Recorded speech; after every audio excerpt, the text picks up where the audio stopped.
Good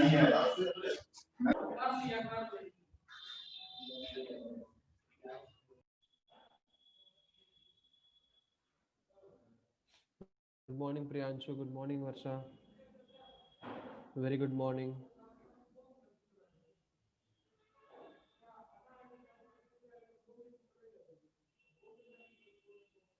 Good morning, Anchal. Good morning, Lekhika.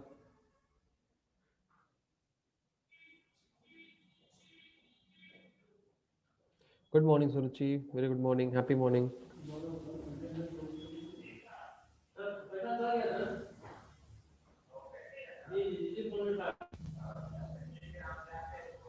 Good morning, Shreya. Good morning. Very good morning.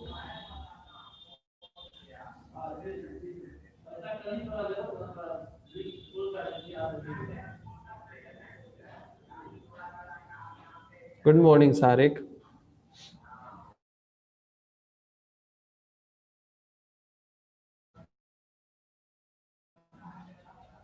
Good morning, Arunisha.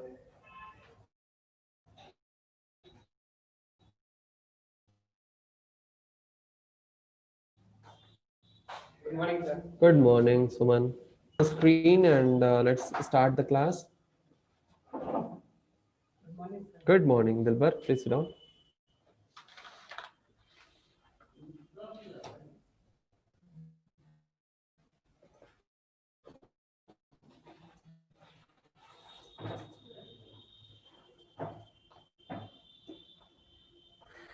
So let's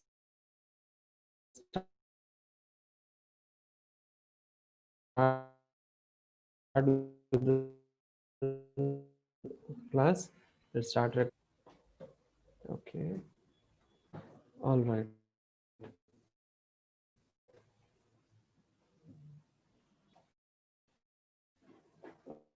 All right. So yeah, here I need to annotate. So let me take this pen. Okay. Alright so यहाँ तक हम लोग पढ़ चुके थे right यहाँ तक हम लोग पढ़े हुए हैं यानी टारगेट ऑर्गेनिज्म अनडिजायरेबल जीन यहाँ तक मतलब पढ़े हुए हैं लेकिन इसमें हमने बताया था कुछ चीजें हम लोगों को पढ़ना है और वो है recombinant DNA technology what is recombinant DNA आपके पास है ठीक है चलो तो नहीं होगा इसीलिए हमने एक्स्ट्रा अपना ले लिया है थोड़ा बुरा हाल है इसका बट एनीवेज कहते हैं कि पढ़ने वालों का जो बुक होता है वो बुरा हाल में रहता है इससे पता चलता है कि बहुत पढ़ा है है ना तो ये तीन टर्म्स के बारे में हम लोग पढ़ने वाले हैं जान लेते हैं क्या होता है आपका रिकॉम्बिनेंट डीएनए ठीक है रिकॉम्बिनेंट डीएनए फर्स्ट टर्म है इस टर्म के बारे में अगर हम बात करें रिकॉम्बिनेंट डीएनए के बारे में तो किसको कहेंगे रिकॉम्बिनेंट री यानी फिर से अगेन रीअरेंज यानी फिर से अरेंज करो टाइप्स कॉम्बिनेंट यानी कंबाइन करना जैसे आपको पता है ना कि हम बायोलॉजी हमेशा जब भी पढ़ते हैं तो जो टर्म्स होते हैं उसको हम लोग हमने इसको स्प्लिट किया री और कॉम्बिनेंट से और डीएनए तो हम लोगों को पता है कि क्या होता है डीऑक्सी राइबो न्यूक्लिक एसिड हमारे जो बैक्टीरिया होते हैं वो बैक्टीरिया के अंदर एक डीएनए होता है सर्कुलर डीएनए जिसको हम कहते हैं प्लाज्मिड जिसको हम कहते हैं प्लाज्मिड डीएनए है ना प्लाज्मिड ये जो हमारा प्लाज्मिड डीएनए है ठीक है जो प्लाज्मिड डीएनए है इसको हम क्या कहेंगे ये आपका प्लाज्मिड है ना ये एक तरह का वेक्टर का काम करेगा क्या काम करेगा वेक्टर का काम करता है हमेशा अब देखिए ये जो हमारा रिकॉम्बिनेंट डीएनए है ठीक है रिकॉम्बिनेंट डीएनए ये क्यों इस्तेमाल किया जाता है किसको कैलकुलर डीएनए है जिसमें हमने क्या किया है इस प्लास्मिड में हमने अच्छा प्लास्मिड में हम इनकॉर्पोरेट करेंगे जीन ऑफ इंटरेस्ट को और उस अब बन जाएगा क्या बन जाएगा है और हमें चाहिए इंसुलिन। क्या चाहिए? इंसुलिन। और जो इंसुलिन, क्या सही दिख रहा है? चाहिए। सही है, वीडियो ऑन कर ले, देखने लायक है ना? तो या सो ओके, सो ये आपका रिकॉम्बिनेंट डीएनए। सो मतलब कि हमारे वेक्टर है यहाँ पे। ये जो हमारा वेक्टर है, जिससे मान लीजिए कि पर्सन हम ए है, ये पर्सन ए है, ये पर्सन बी है।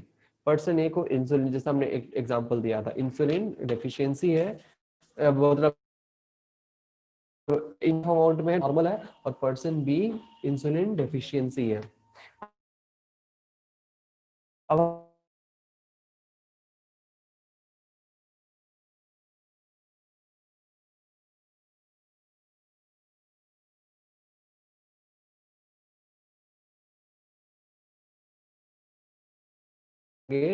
और इस पॉइंट होता है जिसको हम कहते हैं, this is the point where, इसीलिए कहते हैं, ठीक है, ऑरिजिन ऑफ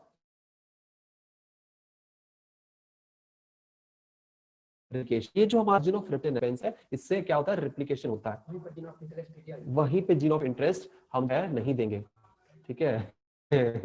यानी देखिए, ओरिजिन ऑफ रेप्लिकेशन है, और हम क्या करेंगे, ये जीन ऑफ इंटरेस्ट हम पर्टिकुलर सीक्वेंस के साथ वो रेप्लिकेट होगा, वो मल्टीप्लाई होगा। सो अब उस प्लास्मिड में अलग अलग जगहों, अलग अलग चीजें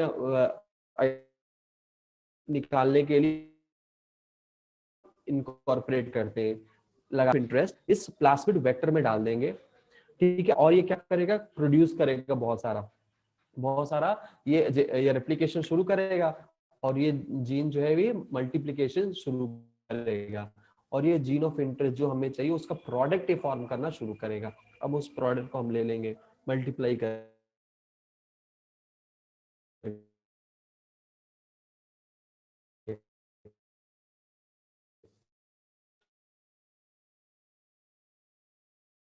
तो रिकॉम्बिनेंट का मतलब होता है,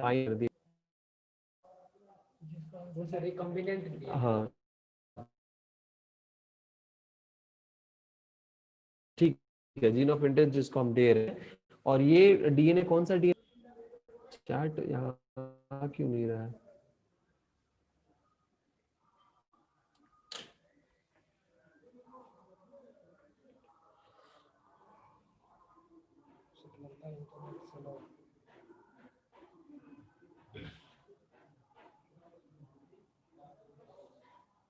सबको सुनाई दे रहा है? सुनाई दे रहा है उसमें? तो मेरे पास नहीं आ रही है।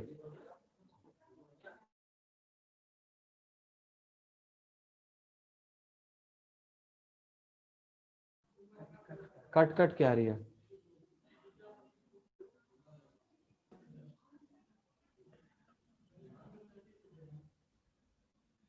बहुत लैग कर रहा है। अंबु सर, अंबु सर, रेलवेयर होम का रेलवेयर ऑफिस चलेगा ना यहाँ पे? कौन, जरा भेजिए तो।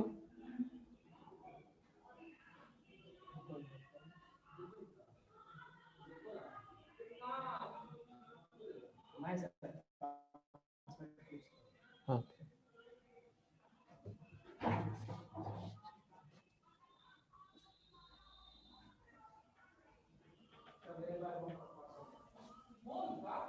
Office office office.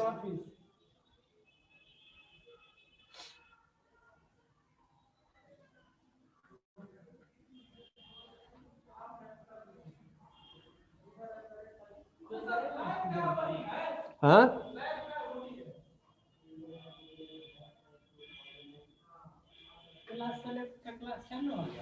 11th का, हाँ आज डीएसएस है। रिवर एट द रेट, हाँ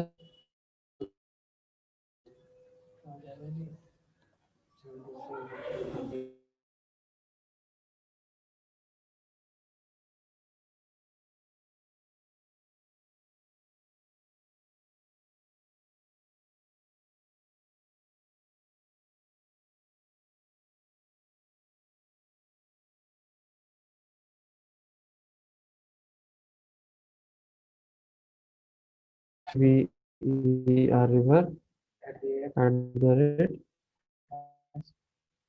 has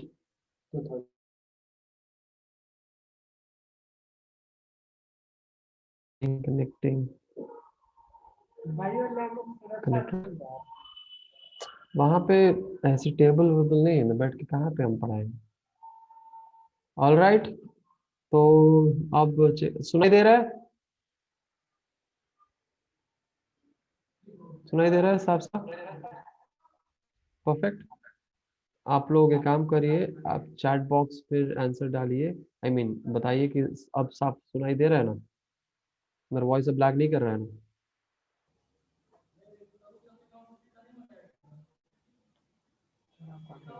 हाँ, एक सेकंड।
ऑल राइट, चलिए शुरू करते हैं। ठीक है, तो अभी लैग नहीं करेगा, सब कुछ क्लियर है। फिर से रिपीट कर देते हैं सारी चीजें ताकि आप लोगों को सब कुछ क्लियर हो जाए। All right, it's all due to the network connectivity. Telecom department को कंप्लेन करने वाले हैं इस बारे में कि हमारे बच्चों का क्लास जो है मिस हो रहा है ना राजा बेटा। ऑल राइट, चलिए शुरू करते हैं। ठीक है, यहाँ पे अब या recombinant DNA, gene cloning, gene transfer, ये तीन चीजें हैं। ठीक है, तो रिकॉम्बिनेंट डीएनए हम अभी पढ़ रहे थे। रिकॉम्बिनेंट यानी हमने कंबाइन किया। ठीक है, हमने क्या किया, कंबाइन किया, राइट। तो जब हमने कंबाइन किया उसको हमने कहा डीएनए में, जब हमने अपना जीन ऑफ इंटरेस्ट डाल के उसको कंबाइन कर दिया, that DNA we call it as recombinant DNA. ठीक है, उस डीएनए को हमने क्या कहा, रिकॉम्बिनेंट डीएनए कहा। तो ये अब उस रिकॉम्बिनेंट डीएनए यानी इस डीएनए के अंदर, ये भी एक तरह का डीएनए है, इस डीएनए के अंदर हम अपना जीन ऑफ इंटरेस्ट डाले और इसमें कंबाइन कर दिए। This DNA will become now recombinant DNA. This DNA will become recombinant DNA, right? Now, this recombinant DNA,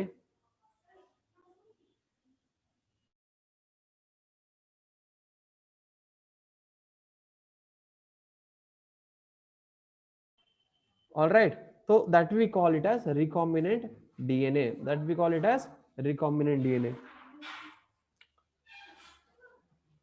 Now, second thing is gene cloning. किसको कहेंगे जीन क्लोनिंग? जीन, आपको पता है कि जीन क्या होता है? ये बातें समझ में आई? यानी एक प्लाज्मिड डीएनए है उस, या फिर एक कोई एक नॉर्मल डीएनए है, जैसे यहाँ पे हमने लिया प्लाज्मिड डीएनए, उस डीएनए में हमने जीन ऑफ इंटरेस्ट को डाला, तो जीन ऑफ इंटरेस्ट हमने उसमें इनकॉर्पोरेट किया। जब नॉर्मल प्लाज्मिड डीएनए में जीन ऑफ इंटरेस्ट डाले तो वो डीएनए क्या बन गया, वो बन गया combined DNA, so that is recombinant DNA.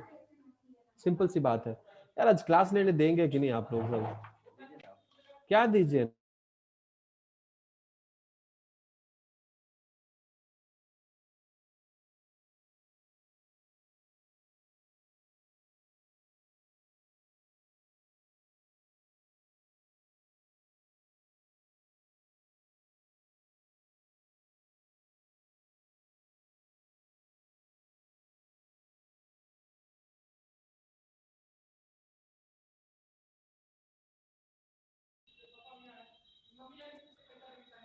ठीक है, ओके, तो that is called your recombinant DNA, that is called your recombinant DNA. समझ में आया?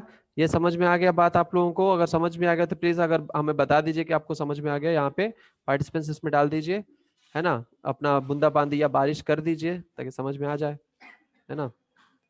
बारिश होगी नहीं कि नहीं होगी? बारिश कराओगे यहाँ पे?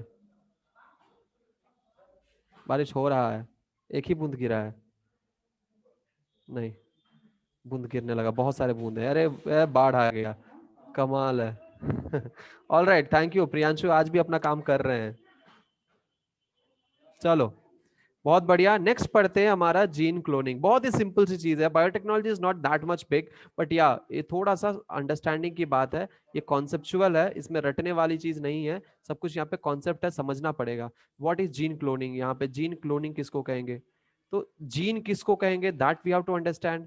उसके लिए कि जीन क्या कहते हैं, we have to know what is DNA, है ना। डीएनए कैसे बना है वो हमें देखना है। तो ये जो हमारा डीएनए है ये किस चीज से बना है? न्यूक्लियोटाइड से बना है ना। ये क्या है? न्यूक्लियोटाइड है, न्यूक्लियोटाइड से बना है। तो ये जो हमारा डीएनए न्यूक्लियोटाइड से बना है, तो न्यूक्लियोटाइड क्या है? What is nucleotide? न्यूक्लियोटाइड किसको कहते हैं? आप लोग मुझे बताइए कि क्या है nucleotide, please tell me what is nucleotide. Nitrogenous based nucleotide को कहते हैं। बायोमोलिक्यूल्स में हमने नहीं पढ़ाया आपको, तो बायोमोलिक्यूल्स में आपने पढ़ा था कि डीएनए का स्ट्रक्चर कैसे फॉर्म होता है।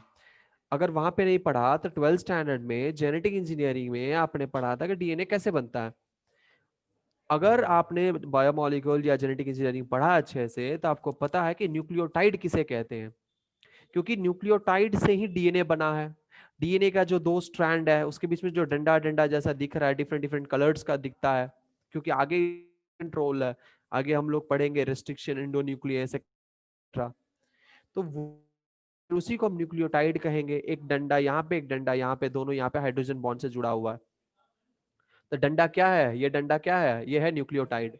तो न्यूक्लियोटाइड डंडा है क्या? वो क्या किस चीज से बना है वो न्यूक्लियोटाइड? हमारा डीएनए है, वो डीएनए के पास न्यूक्लियोटाइड है। कैसे बना है न्यूक्लियोटाइड? तो न्यूक्लियोटाइड बना है तीन मेन चीजों से। कौन कौन से? यहाँ पे चैट बॉक्स में आंसर्स आए हैं बहुत सारे। बहुत सारे नहीं आए, सिर्फ दो आए हैं। एनीवेज, दो तो आए, क्या आए? तो यहाँ पे चैट बॉक्स खुल नहीं रहा है, आधे घंटे बाद खुलेगा। एनीवेज, जो भी जब खुल जाए तो देख लेंगे हम। तो ये क्या है? न्यूक्लियोटाइड पहले तो बना है हमारे नाइट्रोजनस बेस से। नाइट्रोजनस बेस रहेगा ही रहेगा, ठीक है, नाइट्रोजनस।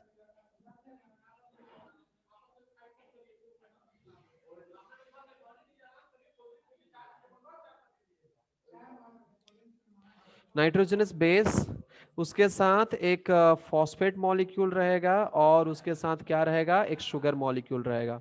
ये तीन चीज को मिलाकर हम क्या बनाते हैं? न्यूक्लियोटाइड बनाते हैं। एक क्या रहेगा? एक रहेगा राइबोस शुगर रहेगा, एक यहाँ पे अटैच रहेगा नाइट्रोजनस बेस, और उसके साथ साथ यहाँ पे फॉस्फेट अटैच रहेगा।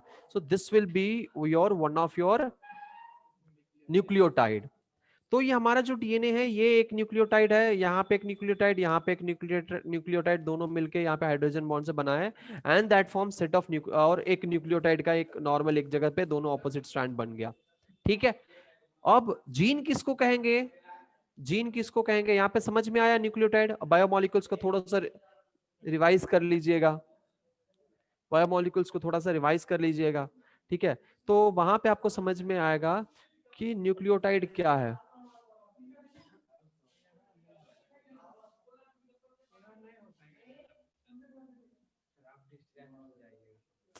हो रहे हैं भाई डिस्ट्रैक्ट।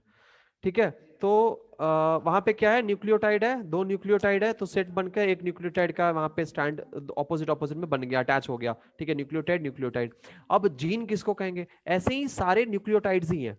ठीक है, ऐसे ही क्या है, सारे जितने भी स्ट्रैंड्स हैं, स्ट्रैंड्स के पास जितने भी वहां पे लाइंस दिख रहे हैं आपको, वहां पे दिख रहे हैं, वो सारे न्यूक्लियोटाइड हैं। और जीन किसको कहेंगे? ए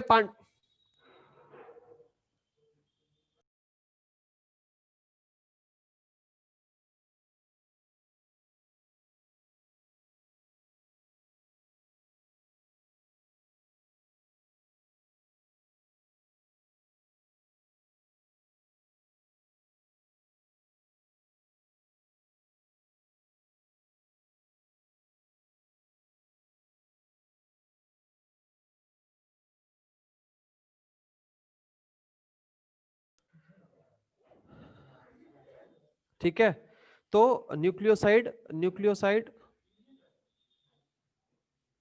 कुछ भी समझ नहीं आ रहा है?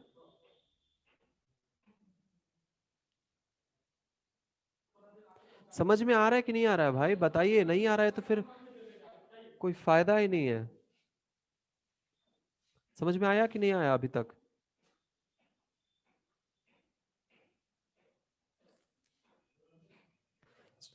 गाइस आप लोगों से पूछ रहे हैं, चैट बॉक्स में आंसर दीजिए कि कुछ तो समझ में आया होगा।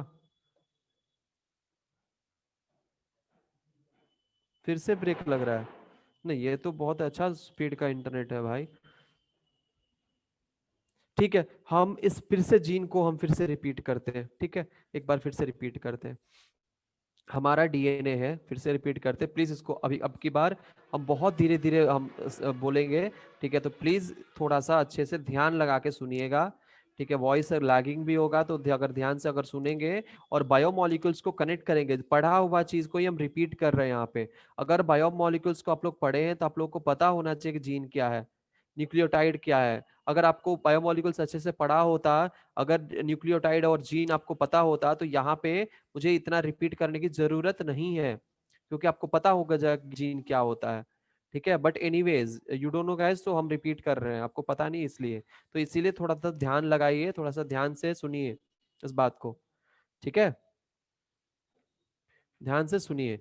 क्या है, तो हमारा जो जीन है, किसको कहते हैं हम जीन? जीन हम किसको कहेंगे? जीन हम कहेंगे सेट ऑफ न्यूक्लियोटाइड को। सेट ऑफ न्यूक्लियोटाइड को जीन कहेंगे। ठीक है, किसको कहेंगे? सेट ऑफ न्यूक्लियोटाइड को कहेंगे जीन। अब ये जो न्यूक्लियोटाइड है, ये टर्म क्या है, किस चीज है ना? तो हमारा जो डीएनए होता है बेसिकली, ये किस चीज से बना होता है? न्यूक्लियोटाइड से बना होता है। न्यूक्लियोटाइड से बना होता है डीएनए, न्यूक्लियोटाइड से बना है। तो हम इसीलिए डीएनए को कहते हैं कि DNA is made up of two polynucleotide chains. ठीक है, ये एक स्ट्रैंड है, एक स्ट्रैंड है न्यूक्लियोटाइड। डीएनए का एक स्ट्रैंड है, ये दूसरा स्ट्रैंड है। ठीक है, क्या है ये? दूसरा स्ट्रैंड है। स्ट्रैंड ए, स्ट्रैंड बी। ये जो हमारा स्ट्रैंड ए है, ये किस चीज से बना है? ये न्यूक्लियोटाइड से बना है, और इसको हम कहेंगे पॉलीन्यूक्लियोटाइड। पॉलीन्यूक्लियोटाइड। दूसरा स्ट्रैंड है, ये भी न्यूक्लियोटाइड से बना है, ये भी एक तरह का पॉलीन्यूक्लियोटाइड है। पॉलीन्यूक्लियोटाइड क्यों कहेंगे? क्योंकि यहाँ पे जो बना है, ये जो हमारा डीएनए का स्ट्रैंड होगा, इसमें बहुत सारे न्यूक्लियोटाइड होंगे। ये सब क्या है? ये सब न्यूक्लियोटाइड है। तो बहुत सारे न्यूक्लियोटाइड न्यूक्लियोटाइड है, और एक चेन बन गया। अगर 10 से ज्यादा कोई चीज रहता है तो वो पॉली कन्वर्ट हो जाता है, वो पॉली में चला जाता है ना? 10 तक रहता है तो वो नॉर्मली ऑलिगो में कहेंगे, जैसे शुगर 10 तक है तो ऑलिगोसैकेराइड कहलाएगा। 3 से 10। अगर हमारे प्रोटीन भी, अमीनो एसिड भी है, तो वो पॉलीमर कहलाएगा, अगर बहुत ज्यादा 2 से ज्यादा है तो यहाँ पे बहुत ज्यादा न्यूक्लियोटाइड है, तो ये सब न्यूक्लियोटाइड को हम मिलाकर हम क्या कहेंगे? पॉलीन्यूक्लियोटाइड कहेंगे। तो एक स्ट्रैंड जो है वो किस चीज से बना रहता है? पॉलीन्यूक्लियोटाइड से बना रहता है। This is made up of polynucleotide. ठीक है, और ऑपोजिट में एक और स्ट्रैंड होगा, ऐसा एक और स्ट्रैंड होगा, तो ये भी क्या है? पॉलीन्यूक्लियोटाइड का ही स्ट्रैंड है। ये भी पॉलीन्यूक्लियोटाइड, सॉरी ऐसे होगा ना, ऐसे है तो फिर ये इस तरह से आएगा। ठीक है, तो क्या है? ये पॉलीन्यूक्लियोटाइड्स हैं, तो ये स्ट्रैंड भी पॉलीन्यूक्लियोटाइड का है। तो इसीलिए कहते हैं कि DNA is made up of two polynucleotide chains. ठीक है, टू पॉलीन्यूक्लियोटाइड चेन्स। ठीक है, तो अब यहाँ पे क्या है? पॉलीन्यूक्लियोटाइड बना है। तो उसके पहले कि हमें ये समझ में आए, हमें समझना है न्यूक्लियोटाइड क्या है यहाँ पे। तो पॉलीन्यूक्लियोटाइड और न्यूक्लियोटाइड, तो न्यूक्लियोटाइड हम किसे कहते हैं? ये सब चीजें वहां पे पढ़ चुके होते तो अब तक हम लोग आगे बढ़ गए होते। बट एनीवेज वो चीजें फिर से रिपीट कर रहे हैं, तो इसलिए ध्यान से सुन लीजिएगा, इंपॉर्टेंट है समझना। अगर ये नहीं समझे, डीएनए को नहीं समझे, तो क्या जेनेटिक इंजीनियरिंग आप लोग पढ़े?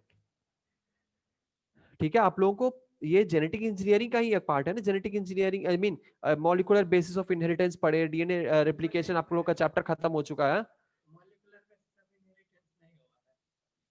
उसके पहले एक डीएनए का चैप्टर हुआ ना, मेंडेलियन इनहेरिटेंस, है ना, मेंडेलियन लॉ। तो उसमें डीएनए के बारे में तो सर पढ़ाए होंगे, सदाब सर पढ़ाए होंगे।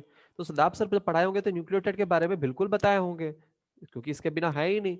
तो उस वक्त आप लोग क्या कर रहे थे? तो अंडरस्टैंड करिए इस चीज को, बार बार चीजें चैप्टर में एक ही चीजें आने वाली है, क्योंकि बायोटेक्नोलॉजी जीन लेवल पे हम लोग कर रहे हैं, तो हम लोग को जीन समझना होगा, हम लोग को डीएनए के बारे में समझना होगा, वो रेप्लिकेशन कैसे होता है उसको हम लोग पहले पढ़ चुके हैं, और वो चीजें यहाँ पे इंपॉर्टेंट है, क्योंकि जब रेप्लिकेशन होता है तो म्यूटेशन होता है, हम उसमें जीन ऑफ इंटरेस्ट ऐड करके रेप्लिकेट करवाते हैं, तो हमें पता होना चाहिए कि रेप्लिकेशन क्या है। तो रेप्लिकेशन जेनेटिक्स का पार्ट है, वो वहां पे आप लोगों ने पढ़ लिया होगा, है ना। एनीवेज, तो ये पॉलीन्यूक्लियोटाइड है, ये भी पॉलीन्यूक्लियोटाइड है। तो न्यूक्लियोटाइड क्या है? तो न्यूक्लियोटाइड हम डीएनए में,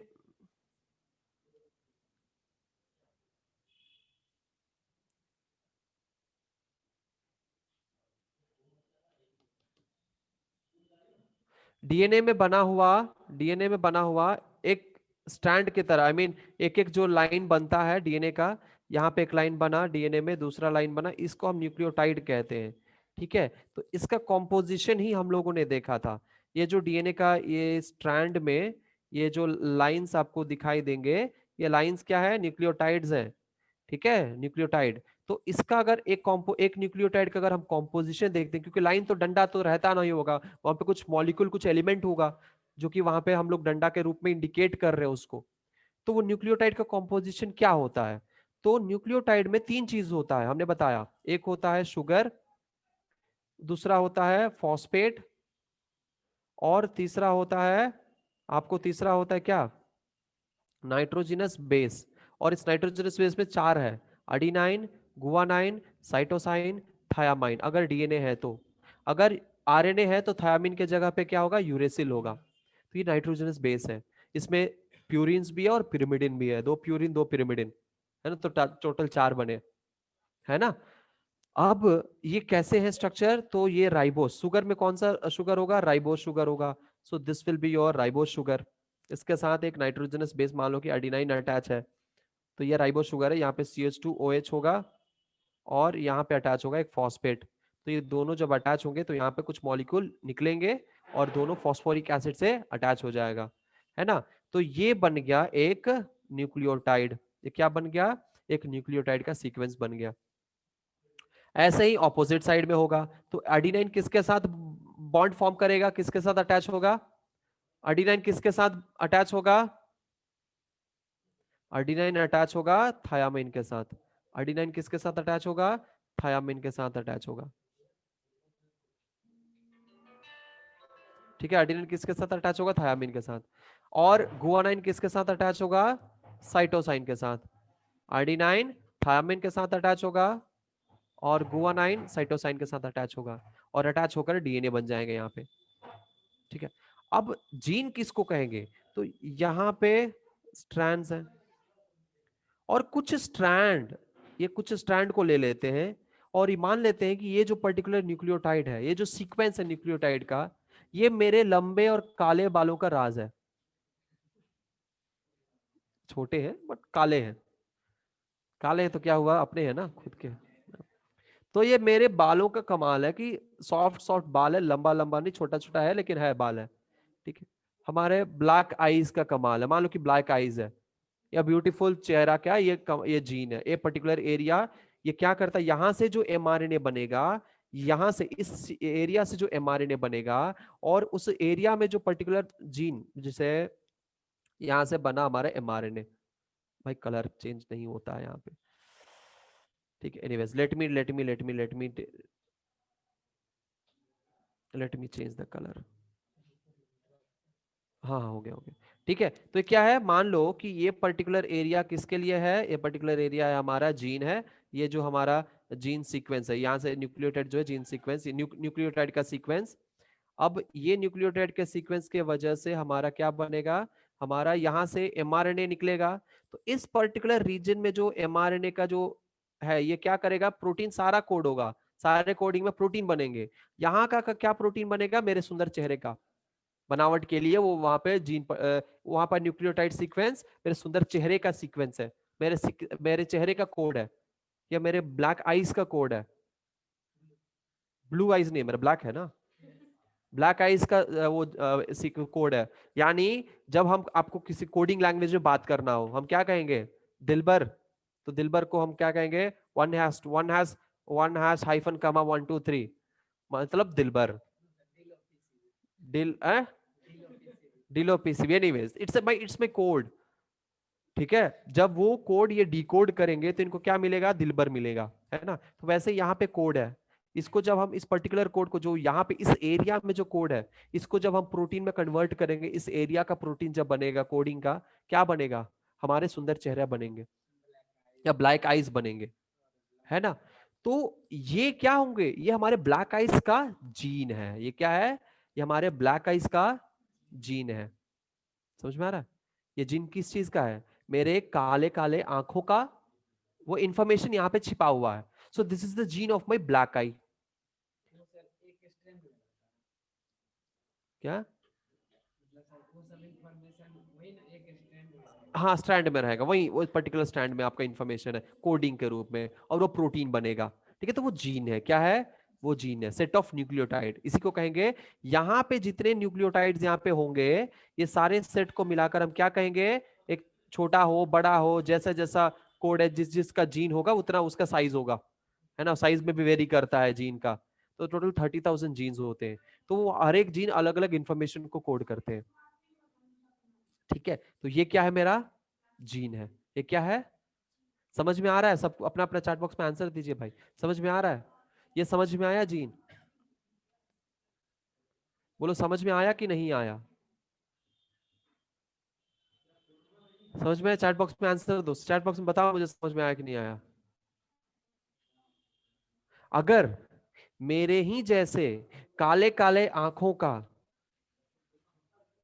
काले काले आंखों का बहुत सारे आंखें बनाना है, हम क्या करेंगे, इस जीन को बाहर निकाल कर मल्टीप्लाई करवा लेंगे, रिकॉम्बिनेंट बना के क्लोन करवा लेंगे, मल्टीपल कॉपीज, सेम जीन का मल्टीपल कॉपीज बनवा लेंगे। अब इसको क्या कहेंगे, जीन क्लोनिंग।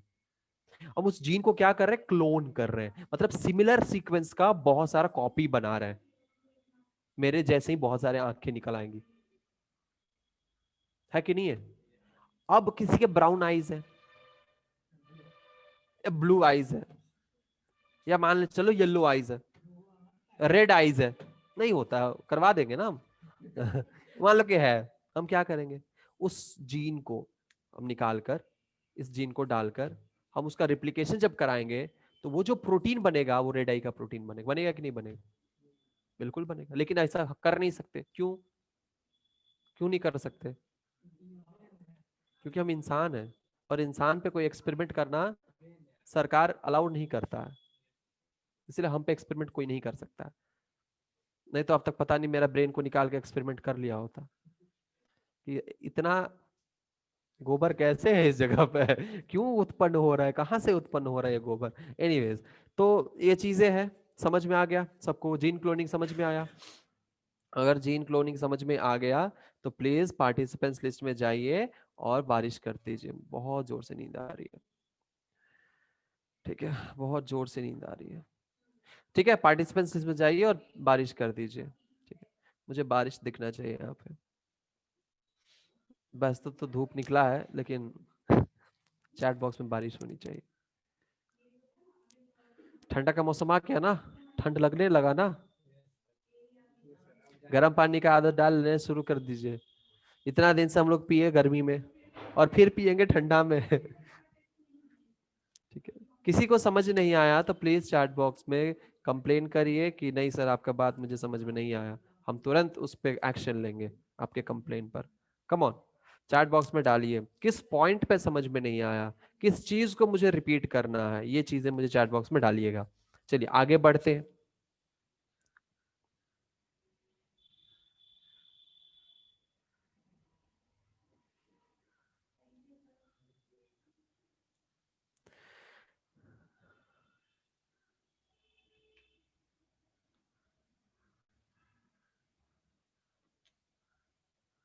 तो नेक्स्ट है हमारा जीन ट्रांसफर, बहुत सिंपल सी चीज है, हम लोगों ने जीन को इतना मेहनत करके आज समझ लिया, है ना इतना मेहनत के बाद हम लोगों को जीन क्या है वो समझ में आ गया।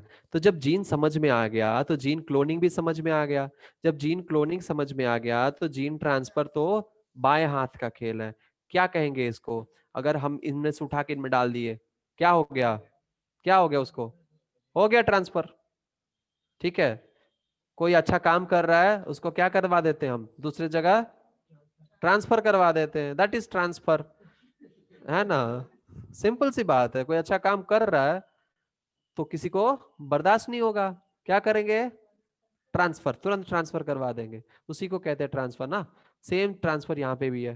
ठीक है, जीन को उठाकर यहां से दूसरी जगह में हमने कर दिया transfer, that is called gene transfer. ठीक है, that is called gene transfer. Okay, चलिए अच्छी बात है, जीन ट्रांसफर करना भी चाहिए, बहुत अच्छी चीज होती है। लेकिन ये जो हमारा जीन ट्रांसफर है ये नॉर्मल बात नहीं है। ये जीन ट्रांसफर बहुत सारे फायदेमंद काम है, फायदा देता है हमें। क्यों फायदा देता है,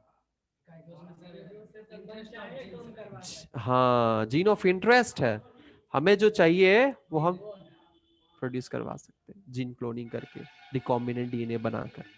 तो ये सब एक दूसरे से जुड़े हुए एक स्टेप वाइज प्रोसेस की तरह है।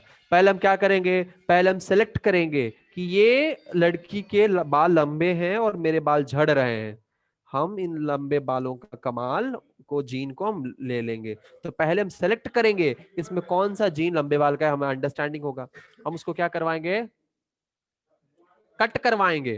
किस चीज से कट करवाएंगे, कट करवाएंगे किस चीज से, एंजाइम से। कौन से एंजाइम से, उसको हम कहते हैं, एक एंजाइम होता है जिससे हम क्या करवाते हैं, उस पर्टिकुलर जीन को कट करवाएंगे, कट करके बाहर निकाल लेंगे, कट कराएंगे with the help of scissor, with the help of that scissor, that is enzyme, उसके बारे में हम आगे पढ़ेंगे।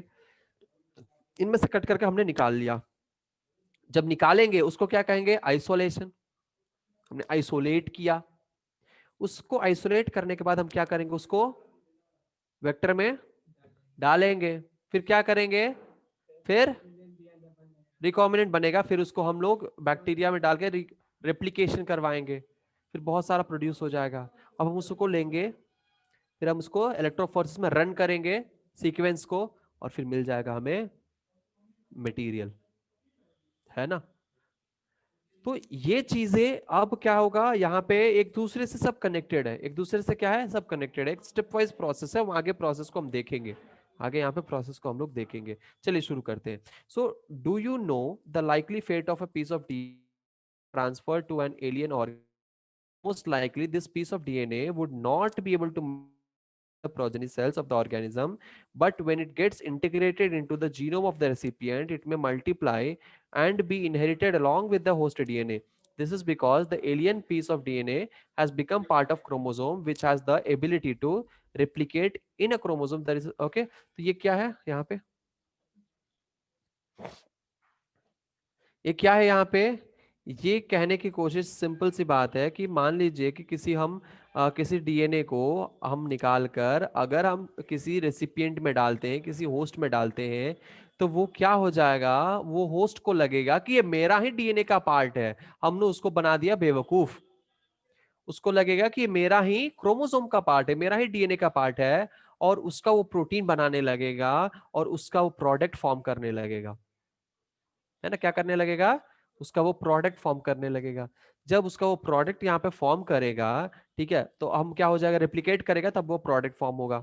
वही यहाँ पे बोल रहा है, क्या कह रहा है कि most likely the piece of DNA would not be able to multiply the progeny cells of the organism, but when it gets integrated, when it's get integrated with the genome of the recipient, host cell का जो genome है, जो genome मतलब क्या कहते हैं, genomic DNA genome, ठीक है, उसको जब हम उसमें जब इनकॉर्पोरेट करते हैं रेसिपिएंट में, it may multiply and get inherit and be inherited along with the host DNA. ठीक है, this is because the alien piece, यानी जो हम लोग डाल रहे हैं अननोन जो पीस है, जीन ऑफ इंटरेस्ट वाला पीस हम डाल रहे हैं, तो उसको हमने कहा एलियन पीस। वो एलियन, एलियन यानी अननोन, है ना, बाहर से जो आ रहा है, बाहर से आने वाले को हम फॉरेन बॉडी कहते हैं, ठीक है, या एलियन बॉडी कहते हैं। पैथोजन को भी हम कभी कभी एलियन पार्टिकल कहते हैं, ठीक है, बाहर से आने वाली चीज को। तो alien body, alien piece of DNA has become the part of chromosome, ठीक है, क्योंकि आप क्रोमोसोम में डालते ही उसको जो होस्ट है उसको लगे कि मेरा ही डीएनए है, which has the ability to replicate, और उस पर्टिकुलर प्लास्मिड के पास क्या है, ऑरिजिन ऑफ रेप्लिकेशन है, और रेप्लिकेशन का उसके पास वो कैपेसिटी है कि वो रेप्लिकेट कर सकता है, यानी जो उसके पास सीक्वेंस है उसको रेप्लिकेट करेगा, वो करेगा मल्टीपल कॉपी, रिप्रोडक्शन करना है ना उसको। जब रिप्रोडक्शन करना है तो क्या करेगा, अपने आप को पहले डबल कॉपी बनाएगा, डबल कॉपिंग करेगा, तो डबल कॉपी करेगा तो डीएनए भी डबल होंगे, क्रोमोसोम डबल होंगे, तो रेप्लिकेशन करेगा, तो रेप्लिकेशन करेगा तो जब हमने जीन ऑफ इंटरेस्ट डाला है वो रिप्लिकेट होता जाएगा और वहीं बनता जाएगा डीएनए, बनता जाएगा कि नहीं बनता जाएगा, और उसके बाद जो प्रोटीन बनेगा तो उसी का प्रोटीन वो फॉर्म करेगा। Alright, so ability to replicate in a chromosome there is a specific DNA sequence called the origin of replication, वही हमने बताया origin of replication के बारे में। यहाँ पे मान लीजिए प्लाज्मिड डीएनए है तो एक पर्टिकुलर पॉइंट है जिसको हम इंडिकेट करते हैं ओरी से, यानी origin of replication, ठीक है, which is responsible for initiating replication, वही रेस्पॉन्सिबल होता है रेप्लीकेशन को स्टार्ट करने का, यानी जब यहीं से स्टार्ट होता है आपको, ठीक है, इसी के वजह से इस पर्टिकुलर डीएनए का रेप्लीकेशन होता है, ठीक है। The multiplication of any alien piece of DNA in an organism, it needs to be a part of the chromosome which has a specific sequence known as origin of replication, यानी अगर हमें कोई particular चीज को, कोई छोटा सा alien का मतलब कोई छोटा सा जीन सीक्वेंस है, इस पर्टिकुलर जीन को अगर हमें क्या करवाना, मल्टीप्लाई करवाना है, ठीक है, या फिर हमें क्या कराना है, अगर इस पर्टिकुलर पार्ट को रेप्लिकेट करवाना है, ठीक है, तो हम क्या करेंगे, उसको उस पर्टिकुलर सीक्वेंस के साथ हम उस डीएनए में इनकॉर्पोरेट कर देंगे,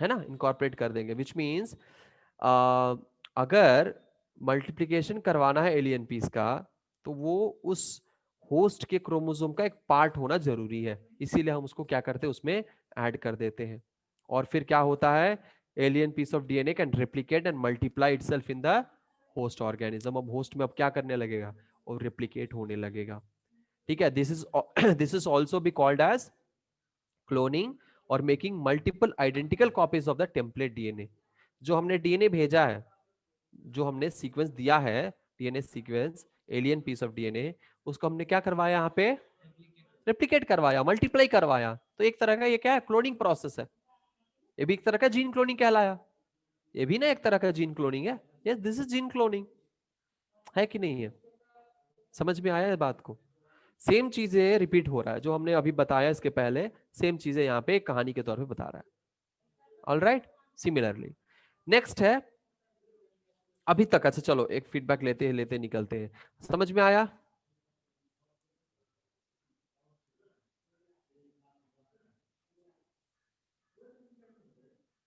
समझ में आया, टिक लगाइए जल्दी से, आगे बढ़ते हैं।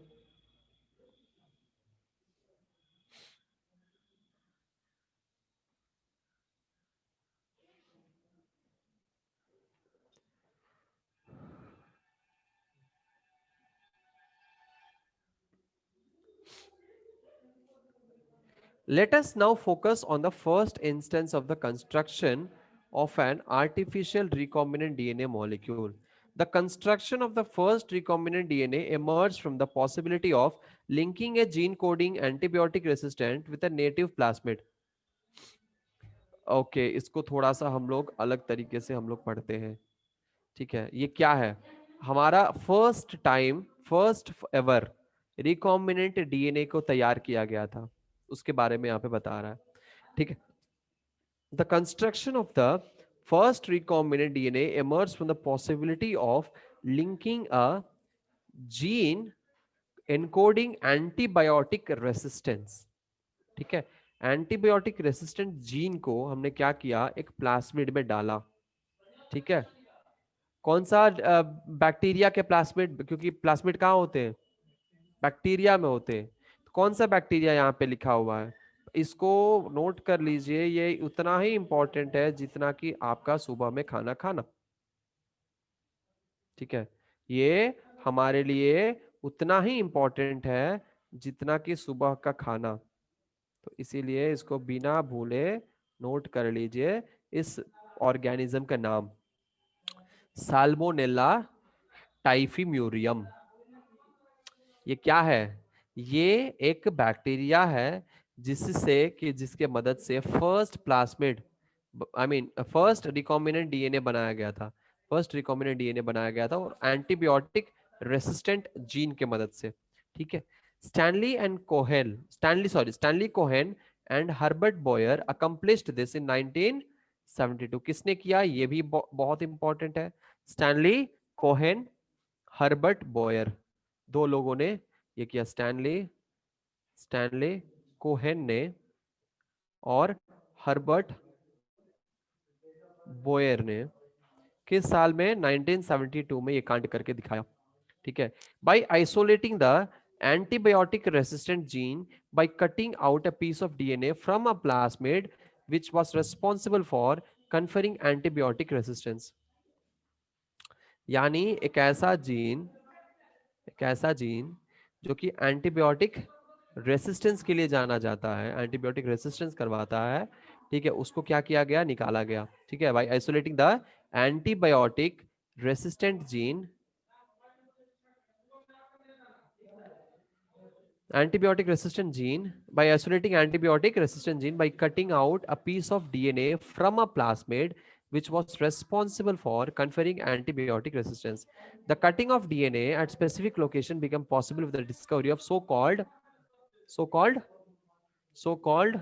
molecular scissor, that is called restriction enzymes.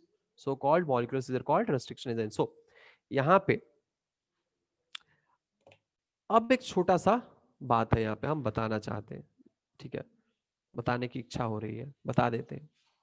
क्या होता है कि जब हम लोगों को कोई प्रॉब्लम होती है तो हम लोग कहाँ जाते हैं? किसके पास जाते हैं? हाँ? अपने पेरेंट्स के पास जाते हैं। ये प्रॉब्लम है, पेरेंट्स के पास जाते हैं। लेकिन जब हमें कोई रोग होता है तो कहाँ जाते हैं? मेडिकल शॉप वाले के पास जाते हैं। पहले मेडिकल शॉप वाले के पास जाकर पूरा अपना पैसा जो है लुटा देंगे, ठीक नहीं होगा तो फाइनली कहेगा अब नहीं ठीक होगा, अब हम खुद डॉक्टर बन लिए, अब हमसे नहीं होगा, अब हमें डॉक्टर के पास, असली डॉक्टर के पास जाना ही पड़ेगा। अब हम जाते हैं असली डॉक्टर के पास। ठीक है, चलो। लेकिन तब तक हम बहुत सारे अनवांटेड एंटीबायोटिक ले चुके होते हैं। अब क्या वो एंटीबायोटिक काम करेगा फिर से? नहीं, वो हमारे बॉडी के लिए क्या हो जाएगा? रेसिस्टेंट हो जाएगा। यानी जो बैक्टीरिया है वो उस एंटीबायोटिक को झेलने का कैपेसिटी रख लेगा अपने आप, है ना? तो बैक्टीरिया रेसिस्टेंट हो गया। बैक्टीरिया क्या हो गया? रेसिस्टेंट हो गया। यानी ऐसा कुछ उसके जेनेटिक में चेंज हुआ, ऐसा उसके जीन में चेंज हुआ कि उसका जीन जो है वो अब रेसिस्टेंट हो गया। तो वहां पे रेसिस्टेंट क्या है? जीन प्रेजेंट है। नहीं मान रहे हो इस बात को? समझ में आ रहा है? इस चीज को हम लोग एक कहानी के तौर पे हम लोग पढ़ सकते हैं। ठीक है, इसको क्या करेंगे अभी के लिए, इतना छोटा सा पॉइंट को हम लोग दिमाग में रखेंगे। जब प्लास्मिड पढ़ेंगे हम लोग तो उसमें जो अलग अलग सीक्वेंस है, प्लास्मिड पढ़ेंगे आप लोग अगला पेज के अगला पेज में। ठीक है, तो वहां पे हम लोग एक छोटा सा सीक्वेंस है उसको हम लोग इसके साथ जोड़ देंगे। अभी हम जानते हैं पहले कि रिकॉम्बिनेंट डी सॉरी क्या रेस्ट्रिक्शन एंजाइम किसको कहते हैं, क्योंकि यहाँ पे हमने एक एंजाइम लिख के रखा हुआ है। और वो कौन सा एंजाइम है जिसको हम कट करने का इस्तेमाल करते हैं? Restriction enzyme. क्या है? रेस्ट्रिक्शन एंजाइम, जिसके मदद से, जिसको हम कहते हैं मॉलिक्यूलर सीजर कहते हैं। क्या कहते हैं? एग्जैक्टली।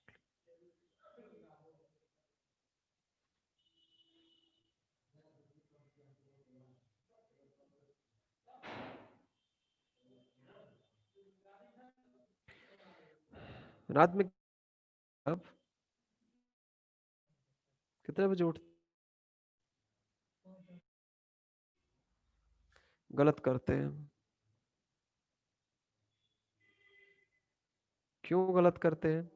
देखिए मुझे ना नींद आ रही है अभी। क्यों नींद आ रही है? क्योंकि रात में हम सोने में मुझे क्या हो गया? लेट हो गया।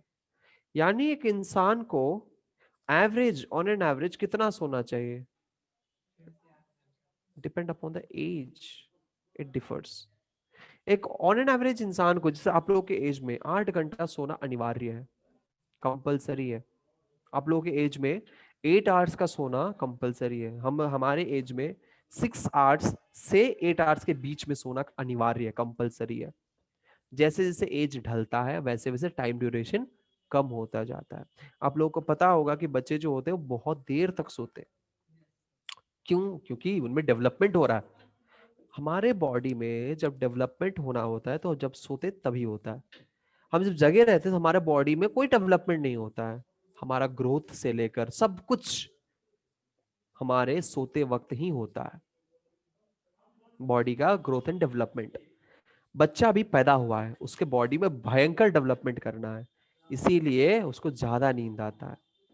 बुढ़ा हो गया है, उसमें अब डेवलपमेंट नहीं, अब उसको ऊपर भेजना है, उसमें कम नींद हो जाता है।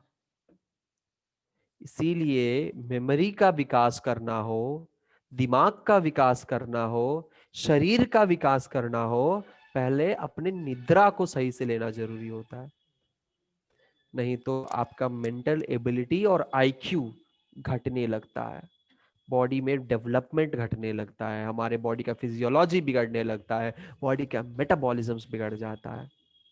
तो ये हम आपको सलाह देंगे सबको, आपको भी, जो यहाँ पे अभी मुझे देख रहे हैं अपने मोबाइल या लैपटॉप या कंप्यूटर स्क्रीन पर, कि अपना नींद पूरा करिए। 8 घंटा सोना अनिवार्य है। अगर आपको सुबह में 6 बजे उठने की आदत है, रात को 10 से 11 के बीच सो जाइए और सुबह में 6 बजे, 6 साढ़े 6 तक उठ जाइए, 6 बजे उठ जाइए। पूछिए।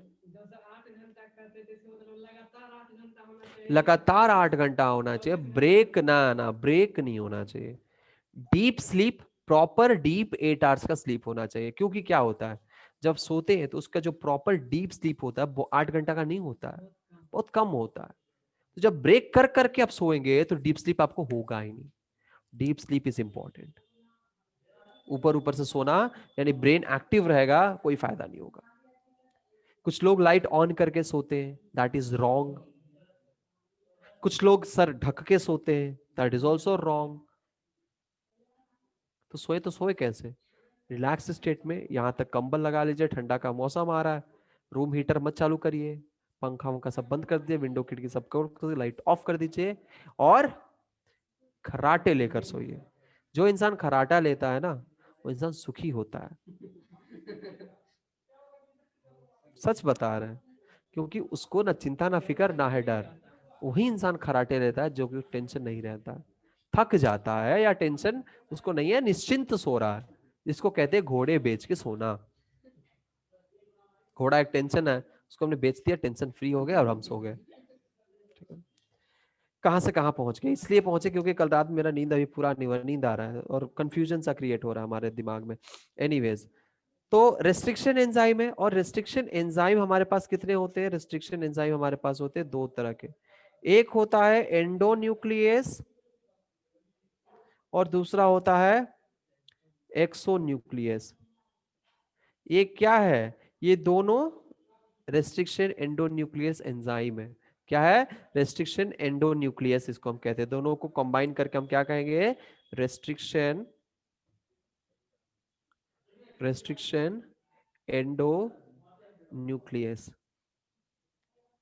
ठीक है, रेस्ट्रिक्शन एंडोन्यूक्लियस। ठीक है, यानी इसको हम रेस्ट्रिक्शन एंडोन्यूक्लियस कहते हैं।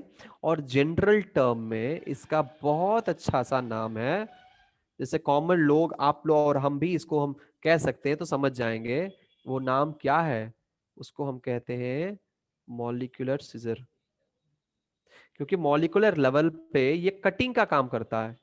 किसका काम करता है? कटिंग का काम करता है।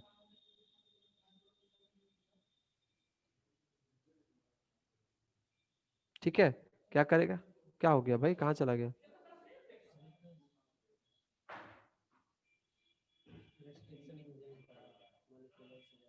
हाँ, मॉलिक्यूलर सीजर। ठीक है, मॉलिक्यूलर सीजर में थोड़ा सा यहाँ पे गड़बड़ा गया है, स्पेलिंग मिस्टेक हो गया है। SCISSOR, molecular scissor.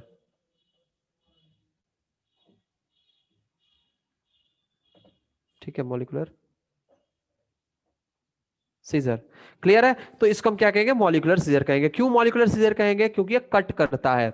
ये क्या करता है? मॉलिक्यूल को मॉलिक्यूलर लेवल पे जाके डीएनए को कट करता है, इसीलिए मॉलिक्यूलर सीजर कहलाता है। ठीक है। और रेस्ट्रिक्शन एंजाइम क्यों कहते हैं? क्योंकि वो वहां पे रेस्ट्रिक्ट करके कट कर देता है। रेस्ट्रिक्शन यानी वहां पे अब उससे ज्यादा नहीं। रेस्ट्रिक्शन मतलब रिस्ट्रिक्ट करना, मतलब उसके बाद अब नहीं बढ़ने देगा वहां पे। है? किसका डिवीजन? अब कैसे डिवीजन होगा उसमें? ठीक है, जब कट के निकाल लिया, देखिए काट के निकाल लिया हमने, उसको कटवा दिया है। ठीक है, काट कर निकलवा दिया है। अब उसमें रेप्लिकेशन कैसे होगा? अब हम जीन तो बाहर निकाल कर आइसोलेट करके उसको रन कर दिया, उसमें रेप्लिकेशन अब यहाँ पे पॉसिबिलिटी नहीं है। क्यों नहीं है पॉसिबिलिटी? क्योंकि अब फ्री न्यूक्लियोटाइड वहां पे नहीं है, प्रोसेस में नहीं है वो। ठीक है, उसको हमने अलग कर दिया है, सेपरेट कर दिया है। वहां पे रेप्लिकेशन नहीं होगा। जब हम निकाल लिया बाहर, बाहर निकालने के बाद रेप्लिकेशन कैसे होगा? इलेक्ट्रोफोरेसिस में थोड़ी रेप्लिकेशन होगा। हम रेप्लिकेशन उसका करवाते हैं। ठीक है, हम कैसे करवाते हैं? तो उसको उस लेवल का एटमॉस्फेयर देकर, उस लेवल का टेम्परेचर देकर, न्यूक्लियोटाइड्स देकर, प्रोब्स देकर हम उसको क्या करते हैं? मल्टीप्लाई करवाते हैं। ये पॉसिबिलिटी है कि करवा सकते हैं मल्टीप्लाई। ठीक है, लेकिन अब हम क्या किए? रेस्ट्रिक्शन एंजाइम मतलब एक डीएनए का स्ट्रैंड है, एक डीएनए का स्ट्रैंड है। अब इस डीएनए के स्ट्रैंड में हमें क्या चाहिए? यहां से लेकर सीक्वेंस यहां तक का एक सीक्वेंस मुझे चाहिए। इसको बाहर निकालना है, इस जीन से अलग करना है। हम मॉलिक्यूलर सीजर को भेज देंगे यहाँ पे, ये जाएगा यहाँ पे कट करेगा, ये जाएगा यहाँ पे कट करेगा, और कट करके इस पर्टिकुलर स्ट्रैंड को बाहर निकाल लाएगा। इस पर्टिकुलर स्ट्रैंड को क्या कर लिया? बाहर निकाल लिया। तो ये कटिंग का काम करेगा। लेकिन हमने देखा यहाँ पे दो कटिंग है, यहाँ पे एक एक्सोन्यूक्लियस है और एक एंडोन्यूक्लियस है। एंडोन्यूक्लियस और एक्सोन्यूक्लियस क्या है? दोनों रेस्ट्रिक्शन एंडोन्यूक्लियस का ही दो पार्ट है। क्या क्या अलग अलग काम करता है, और इसीलिए हमने इसको अलग अलग इसका नाम दे रखा है। क्या काम करता है एंडोन्यूक्लियस? हम किसको कहेंगे? एंडोन्यूक्लियस वो होता है मॉलिक्यूलर सीजर जो बीच से कट करता है। ठीक है, बीच से कहीं से। अब ये डीएनए का लंबा सा स्ट्रैंड है। Let me give you some example. ठीक है, गिव यू सम एग्जांपल। अब मान लो कि हमारे पास डीएनए स्ट्रैंड है। ये क्या है? ये हमारे पास डीएनए है।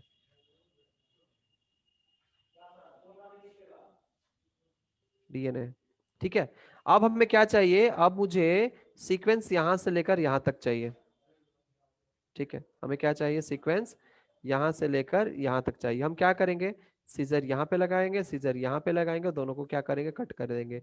और बीच से हमारे ये डीएनए ये एंड हो रहा है, स्टार्ट हो रहा है यहाँ पे, एंड हो रहा है यहाँ पे। लेकिन हमने बीच से इसको कट करके इस पर्टिकुलर इतने से स्ट्रैंड को हमने बाहर निकालना है। हमने क्या किया? इसको कट कर दिया। एंडोन्यूक्लियस यानी इंटरनल, डीएनए के बीच में कहीं से कट करने को हम क्या कहते हैं? रिस्ट्रिक्शन एंडोन्यूक्लियस कहते हैं। और बाहर से किनारे से कट करने को क्या कहते हैं? एक्सोन्यूक्लियस कहते हैं। एक्सो यानी आउटसाइड, एंडो यानी इनसाइड। एक्सो यानी आउटसाइड, एंडो यानी इनसाइड। कभी कभी हमें क्या लगता है, लगता था कि ये मान लो कि ये हमारा डीएनए है।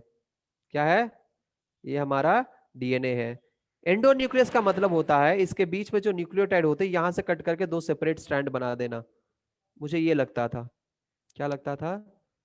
देखिए हम आपको बताते हैं। क्या ये सच है कि गलत है? सही है कि गलत है? आप लोग मुझे बताइएगा। जेनेटिक इंजीनियरिंग या आई मीन जेनेटिक्स ऑलरेडी आप लोगों ने पढ़ लिया है तो बताइएगा मुझे। ठीक है, ये देखिए ये क्या है? ये है आपका एक डीएनए। ये बनाया हमने दूसरा डीएनए। ठीक है, दो डीएनए है, मान लीजिए एक स्ट्रैंड है। उसके बाद देख रही है, मोबाइल है क्या? नहीं है? नहीं दिख रहा है? दिखाई नहीं दे रहा है? आह,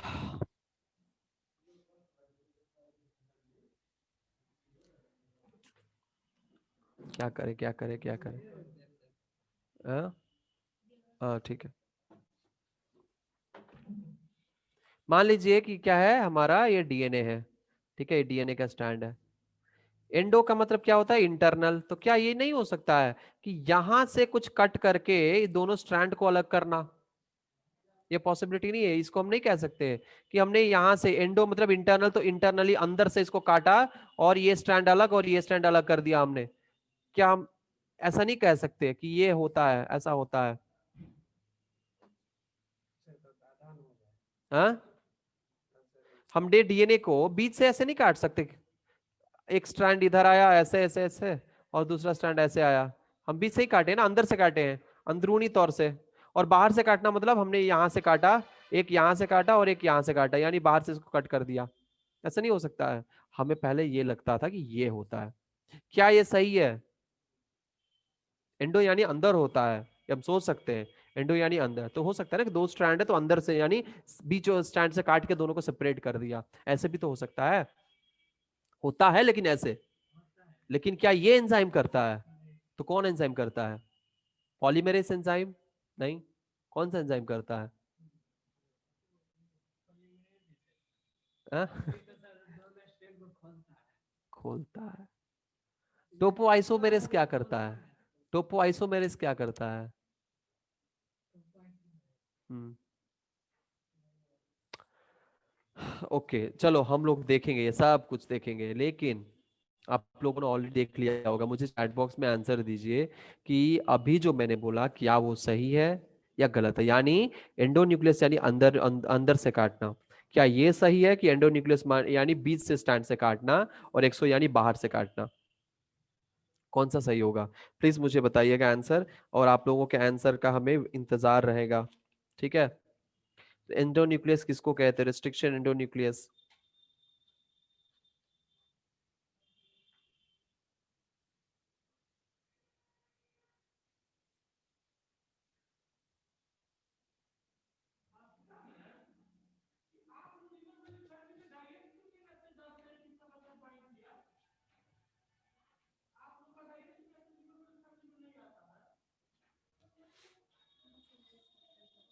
यस प्लीज। चलिए आप लोग सोचिए और सोच समझ के मुझे अगले क्लास में बताइए कि क्या ऐसा हो सकता है, किसको कहेंगे किसको नहीं कहेंगे। ठीक है? और हम लोग मिलेंगे अगले क्लास में। तो अगर ये चीजें आप लोग को समझ में आ गया तो आगे आने वाले जो पॉइंट्स हैं, क्योंकि आगे इसी के बारे में हम लोग और डिटेल में पढ़ने वाले हैं, पैलिंड्रोमिक सीक्वेंस के बारे में पढ़ने वाले हैं, सीक्वेंस कैसे कट कर रहा है उसके बारे में पढ़ने वाले हैं। तो वहां पे वो चीजें आपको और अच्छे से समझ में आएगी। तो ये क्या है? ये बेसिक है, इसको समझना जरूरी है कि एंडोन्यूक्लियस यानी जीन डीएनए के सेंटर से बीच से काट के सब फ्रैगमेंट को अलग अलग करेगा, आई मीन स्ट्रैंड्स को अलग करने का काम करेगा, या काट कर कट कट फ्रैगमेंट्स में इंटरनली कट करने का काम करेगा एंडोन्यूक्लियस। ठीक है? एक्सोन्यूक्लियस और एंडोन्यूक्लियस में क्या डिफरेंस है? Remove nucleotides from the end of the DNA, that is exonuclease. ठीक है। हाँ? हाँ? किनारा से? अच्छा, किनारा से अगर कहते हैं, चलो मान लो कि किनारा से यानी साइड से हम लोग निकालते हैं, तो ये हमारा डीएनए है, ये डीएनए है, और डीएनए का सीक्वेंस है, न्यूक्लियोटाइड है, यहाँ पे कुछ न्यूक्लियोटाइड्स हैं। अगर एक्सोन्यूक्लियस है तो न्यूक्लियोटाइड को हम यहां से काटेंगे, इस पॉइंट से अगर काटते हैं तो अंदर नहीं हुआ ये, नहीं, इसको काटकर हम एक सेपरेट कर दिए, यहां से काटकर हम इसको सेपरेट कर दिए। और अगर अंदर से काटना होगा, मुझे यहां से यहां तक चाहिए, ठीक है, तो क्या हुआ, ये हम यहां से यहां तक चाहिए, तो दोनों तरफ अंदर अंदर में ही कटा है। सोचो, सोचो, अगर एक्सो न्यूक्लियस यानी किनारे से काटता है तो हम यहाँ पे एक कट करके इसको हम सेपरेट कर देंगे, किनारे से साइड में काट दिया है। जैसे मान लो कि हमारे पास पेन है, ठीक है, हमें क्या करना है, बाहर से काटना है, तो बाहर कहाँ है, यहां से काटेंगे, यहां से काट के उसको सेपरेट कर देंगे, तो किनारे से निकल गया।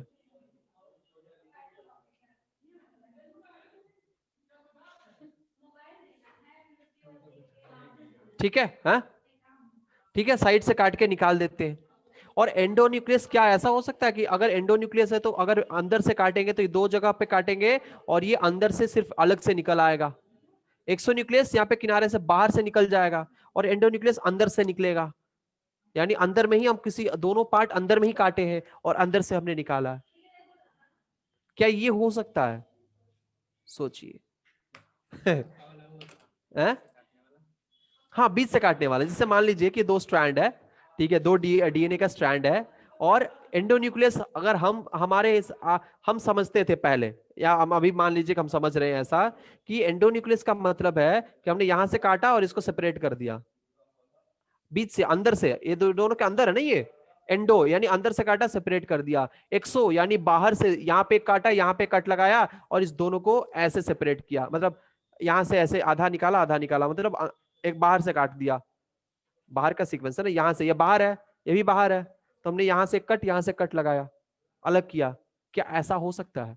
क्या ऐसा है?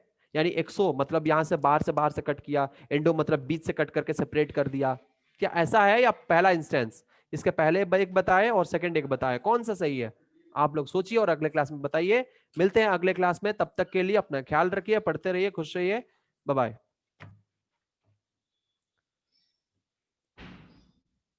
और अगर डाउट है तो आप लोग पूछ लीजिए, हम अभी यहीं पे बैठे हुए हैं, ठीक है? डाउट्स अगर हैं तो आप लोग पूछ सकते हैं, I am here to answer, ठीक है? लेकिन सेशन आज का हो गया खत्म। Thank you so much. अगर डाउट नहीं है तो you can leave now.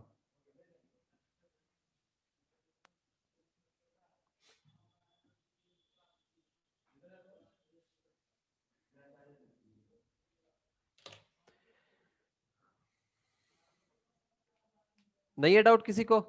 Okay चलो, बाय बाय।